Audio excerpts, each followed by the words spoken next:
Audio Jungle.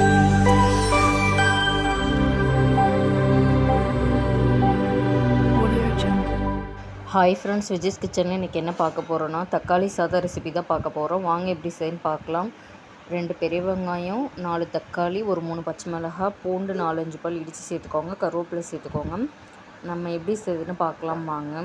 First நம்ம stove on பண்ணி கடாய் வச்சுக்கலாம். கடாய் ஹீட் ஆனதுக்கப்புறம் 2 டேபிள் ஸ்பூன் போல் எண்ணெய் சேர்த்துட்டு, எண்ணெய் நல்லா காஞ்சதும் கடுகு சேர்த்துக்கலாம். கடுகு சேர்த்து பொரிஞ்சதும் சோம்பு சேர்த்துக்கலாம். சோம்பு சேர்த்து பொரிஞ்சதுக்கப்புறம் ஒரு 4-5 பல் பூண்டு இடித்து சேர்த்துருக்கோம், அதையும் சேர்த்து நல்லா நம்ம பொரியட்டும். இப்போ நம்ம கட் பண்ணி வச்சுருக்க 2 பெரிய வெங்காயத்தை ஸ்லைஸாக நீல வாக்கில் கட் பண்ணி சேர்த்துருக்கோம். அந்த கட் பண்ணி வச்ச பெரிய வெங்காயத்தையும் சேர்த்துக்கலாம். ஒரு 3 பச்சை மிளகாய் கீரி சேர்த்துருக்கோம். கருவேப்பிலை சேர்த்துக்கலாம். கருவேப்பிலை சேர்த்து எல்லாத்தையும் நல்லா நம்ம எண்ணெயிலே நல்லா வதக்கிக்கலாம். இது ஈஸியான ஒரு ரெசிபி தான், பேச்சுலர் கூட ஈஸியாக செஞ்சிடலாம். தக்காளி சாதம் சும்மா செம்மையாக டேஸ்ட்டாக இருக்கும். இந்த மாதிரி இந்த மெத்தடில் செஞ்சு பாருங்கள். நல்லா எண்ணெயிலே நல்லா வெங்காயம் நல்லா வணங்கட்டும். வணங்கினதுக்கப்புறம் இப்போ நம்ம கட் பண்ணி வச்சுருக்க 4 தக்காளி பழத்தை, நல்லா பழுத்த பழமாக 4 தக்காளி பழத்தை சேர்த்துக்கலாம். தக்காளி சேர்த்து நல்லா வணங்கலாம். வணங்குறதுக்கு தேவையான அளவு கல்லுப்பு சேர்த்துக்கலாம். கல்லுப்பு சேர்த்து நல்லா நம்ம குழைவாக வதக்கிக்கலாம். ஒரு 1/4 டீஸ்பூன் மஞ்சள்தூள் சேர்த்துக்கலாம். சேர்த்து நல்லா நம்ம வதக்கிக்கலாம். பெருங்காயத்தூள் சேர்த்துக்கலாம்.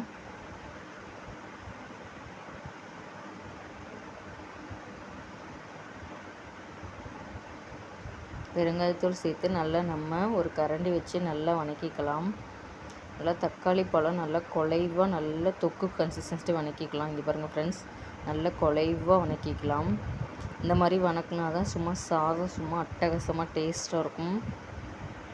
இப்போ ஒரு குழம்பு மிளகாத்தூள் 1 டீஸ்பூன் போல் சேர்த்துக்கலாம். மசாலா ஐட்டம்லாம் எதுவும் தேவையில்லை, நம்ம வீட்டில் அரைச்சிருக்க ஒரு குழம்பு மிளகாத்தூள் மட்டும் போதும். ஈஸியாக டக்குன்னு 5 நிமிஷத்தில் செஞ்சிடலாம். நல்லா மிளகாத்தூள் எல்லாம் நல்லா ஒன்றா மிக்ஸ் ஆகட்டும். பாருங்கள் ஃப்ரெண்ட்ஸ், பார்க்கவே எப்படி இருக்குன்னு, பார்க்கும்போது எச்சி ஊறுதில்ல.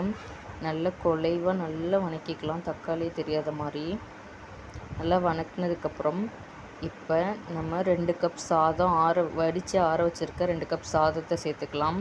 சேர்த்துட்டு சாதம் சேர்த்து நல்லா கலந்து விட்டுக்கலாம். நல்ல சாதம் தொக்கோடு நல்லா மிக்ஸ் பண்ணி நல்லா கலந்து விட்டுக்கலாம். தக்காளி சாதம் ரெடி.